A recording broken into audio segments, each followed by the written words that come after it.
Assalamualaikum warahmatullahi wabarakatuh. Perkenalkan, nama saya Rehana Jana dari mata kuliah Pengantar Ekonomi. Di sini saya akan menjelaskan tentang jurnal umum, buku besar, dan neraca saldo. Di sini sudah ada satu soal yang saya pegang, satu soal dengan 14 transaksi. Nah, di sini saya akan membacakan. Pada bulan Maret 2026, Nona Rere mendirikan jasa laundry dengan nama Rere Laundry. Transaksi-transaksi usaha yang terjadi sebagai berikut. Pada tanggal 1 Maret, Nona Rere menyerahkan uang tunai sebesar 30 juta untuk modal. Di tanggal 2, dibeli secara tunai perlengkapan laundry seharga 500.000. Di tanggal nomor 3, dibeli perlengkapan senilai 700.000. Tanggal 4, dibeli secara kredit dari toko bakti peralatan laundry senilai 250.000. Tanggal 5, diterima tunai pendapatan laundry dari asrama pondok sebesar 400.000. Di tanggal 6, dibayar beban iklan pada Metrik TV sebesar 50.000. Di tanggal 7, dibeli secara tunai perlengkapan laundry seharga 300.000. Tanggal 8, membayar hutang kepada toko bakti untuk pembelian tanggal 4 Maret lalu sebesar 200.000. Tanggal 9, menerima tunai pendapatan laundry sebesar 600.000, namun baru diterima 300.000 rupiah. Tanggal 10, dibayar upah pegawai sebesar 100.000. Dan di tanggal 11, dibayar biaya listrik dan air sebesar 50.000. Lalu tanggal 12, diterima uang tunai dari langganan yang sering kredit sebesar 350.000. Di tanggal 13, diterima perkas pendapatan laundry sebesar 250.000. Dan yang terakhir, di tanggal 14, Nona Rere mengambil uang dari kas perusahaan untuk shopping sebesar 10 juta. Nah, di sini saya akan memasukkan soal tadi 14 transaksi tadi ke jurnal umum. Di sini saya sudah membuat kotak-kotak seperti ini untuk jurnal umum, dan di sini keterangannya ada tanggal, keterangan, rep, debit, dan kredit. Setelah itu kita memasukkan transaksi 14 tadi ke dalam keterangan tersebut. Nah, di sini saya akan mengerjakan jurnal umum terlebih dahulu. Tadi di tanggal 1, Nona Rere menyerahkan uang tunai sebesar 30 juta untuk modal. Nah, di sini transaksinya di keterangan kita menulis tanggal 1 dan kas modal awal. Kas masuk di debit dan modal masuk di kredit. Terus untuk di tanggal 2, dibeli secara tunai perlengkapan laundry sebesar 500.000. Nah, di tanggal 2 seperti ini keterangannya perlengkapan dan kas. Perlengkapan masuk di debit dan kas masuk di kredit. Kenapa perlengkapan dengan kas? Karena tadi di tanggal 2 sudah dicantumkan di situ dibeli secara tunai perlengkapan laundry. Nah, jadi yang kita beli perlengkapan masuk di debit dan kas masuk di kredit. Kenapa? Karena kas itu nantinya akan dikurangi seperti itu. Selanjutnya untuk tanggal 3. Untuk tanggal 3 itu dibeli perlengkapan senilai 700.000. Nah, di sini tanggal 3 sudah ada perlengkapan keterangannya dengan kas. Perlengkapan masuk di debit 700.000 dan kas masuk di kredit 700.000. Nah, untuk di tanggal 4, transaksinya adalah dibeli secara kredit dari toko bakti peralatan laundry senilai 250.000. Nah, di sini sudah ada keterangannya peralatan dan hutang. Peralatan masuk di debit dan hutang masuk di kredit. Di transaksi tanggal 4, dibeli secara kredit dari toko bakti peralatan laundry senilai 250.000. Nah, di sini sudah ada tanggal 4, keterangannya peralatan dan hutang. Peralatan masuk di debit dan hutang masuk di kredit 250.000. Kenapa kita tulis hutang bukannya kas? Karena di sini laundry itu memiliki hutang yang belum dibayar di toko bakti. Jadi barang tersebut masih termasuk hutang, belum dibayar seperti itu. Di sini kita tulis hutang. Lanjut di tanggal 5, transaksinya adalah diterima tunai pendapatan laundry dari asrama pondok sebesar 400.000. Nah, di sini kas pemasukan. Kenapa di sini kas? Keterangannya kas karena laundry tersebut mempunyai pendapatan awal. Nah, di sini makanya kas kita masuk dalam debit dan pendapatan masuk di dalam kredit. Nah, seterusnya seperti itu. Setelah itu, setelah sampai 14 selesai ini, 14 transaksi sudah dimasukkan dalam jurnal. Nah, di situ nanti kita akan mengerjakan namanya balance atau tidaknya. Kenapa? Karena di ekonomi pasti ada kata balance buat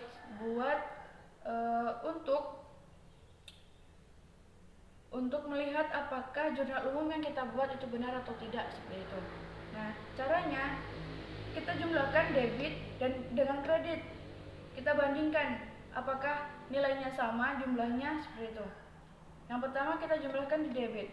Debit ini berapa? Mulai dari 30 juta ditambah 500 tambah 700 tambah 250 sampai dengan ditambah 10 juta. Nah, di sini sudah saya menulis hasilnya adalah 44.050.000. Selanjutnya kita jumlahkan di kredit. Yang kredit itu sama, kita jumlahkan semuanya. 30 juta ditambah 500.000 tambah 700.000 tambah 250.000 sampai dengan ditambah 10 juta. Nah, setelah itu kita jumlahkan berapa? Di sini sudah saya menulis juga hasilnya adalah 44.050.000. Nah, jadi jika debit dengan kredit ini sama, berarti bisa dibilang balance atau jurnal Anda yang Anda buat itu benar. Selanjutnya kita akan masuk ke dalam buku besar. Nah, yang jurnal umum tadi yang sudah kita buat, kita akan mengubahnya dengan buku besar. Di sini sudah ada kas yang sudah saya buat di buku besar. Nah, di sini kenapa bisa masuk seperti ini? Kita akan melihat ke jurnal umumnya tadi. Kita mengambil kita mengambil semua kas yang ada di jurnal umum, kita pindahkan ke dalam kas buku besar.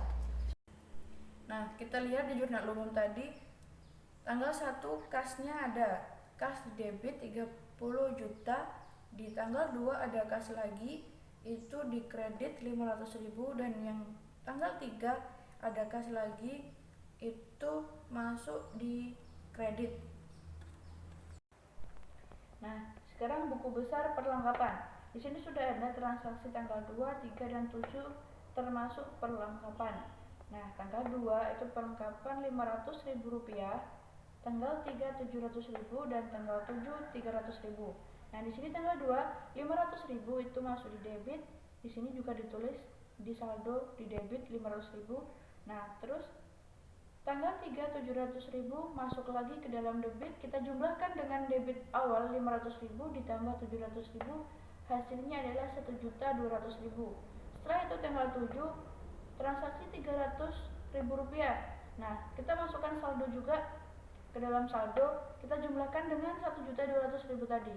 Rp1.200.000 tadi tambah Rp300.000, hasilnya adalah Rp1.500.000. Di sini sudah ada buku besar piutang. Di sini sudah ada tanggal transaksi tanggal 9 dengan tanggal 12 tadi. Nah, tanggal 9 transaksinya adalah Rp600.000. Terus masuk di debit, kita masukkan saldonya di debit karena piutang itu saldo masuk di debit. Terus tanggal 12 itu transaksi Rp350.000. Kita kurangkan dengan debit awal yang Rp600.000 dikurang Rp350.000, hasilnya Rp250.000.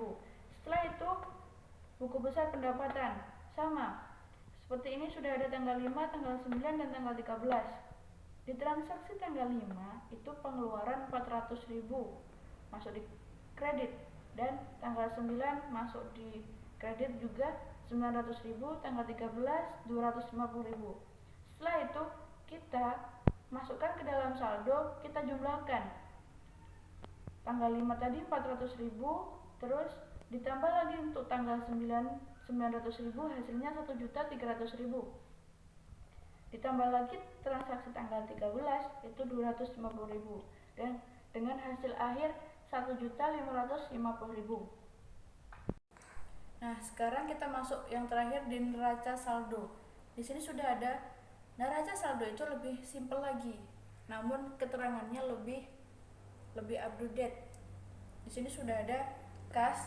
Tadi perkumpulan kas itu di buku besar sebesar 19.400.000, di utang usaha sebesar 250.000 masuk di debit, terus perlengkapannya masuk di debit juga 1.500.000, peralatan 250.000, dan untuk utang usaha itu masuk di kredit 50.000 dan modal RERE itu 30 juta. Nah, terus untuk prive itu masuk di debit 10 juta, pendapatan masuk di kredit 1.550.000, beban upah pegawai masuk di debit 100.000, beban iklan juga masuk di debit 50.000, dengan beban listrik dan air itu masuk di debit 50.000. Mengapa ini di debit kok ini di kredit? Karena tadi di buku besar kita sudah memilah-milah mana yang di debit dan di kredit. Kita memasukkan neraca saldo ini sama dengan yang di buku besar seperti itu. Ini ringkasannya. Setelah itu kita akan membandingkan lagi antara debit dengan kredit, apakah jumlahnya benar atau tidak, seperti itu. Setelah itu kita jumlahkan debit 19.400.000 ditambah 250.000 ditambah 1.500.000 ditambah 250.000 ditambah 10 juta ditambah 100.000 tambah 50.000 dan ditambah 50.000. Setelah itu kita jumlahkan dengan hasilnya 31.600.000. Nah, di kredit kita jumlahkan juga. Di sini sudah ada 50.000 ditambah 30 juta ditambah 1.550.000 dan hasilnya juga sama 31.600. Jadi neraca saldo yang sudah kita buat itu benar karena antara debit dengan kredit itu sama poinnya, seperti ini, sama-sama hasilnya 31.600.000. Itulah tadi pembahasan tentang jurnal umum, buku besar, dan neraca saldo. Di sini saya pribadi mohon maaf bila ada kata-kata yang salah atau penjelasan saya yang kurang. Saya mohon maaf sebesar-besarnya. Akhirul kalam, ihdinas siratal mustaqim. Wassalamualaikum warahmatullahi wabarakatuh.